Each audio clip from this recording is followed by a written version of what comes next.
والله مشاعر لا توصف. أول شيء أحمد الله وأشكر فضله أنه الله وصلني إلى هذا المكان، هذا من فضل الله ومنته. يعني شعور ما أقدر أوصف. أبد ما توقعت أبد، لأني جلست 40 سنة وأنا بالبيت. بعد 40 سنة وأمنيتي أني أصبح طالبة جامعية، ولله الحمد تحققت الأمنية.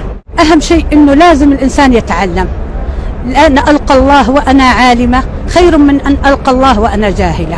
فمن باب العلم يعني سبحان الله، يوم ما فكرت أني أقف هذا المكان أو أجلس أمشي على هذه السجادة، بس سبحانه وبحمده يرفع بهذا العلم أقوام ويضع أقوام. لا، أنت صارت نيتك وجه الله وأن تنفع نفسك وتنفع الناس، ربي يسددك ولله الحمد والمنة. نجحت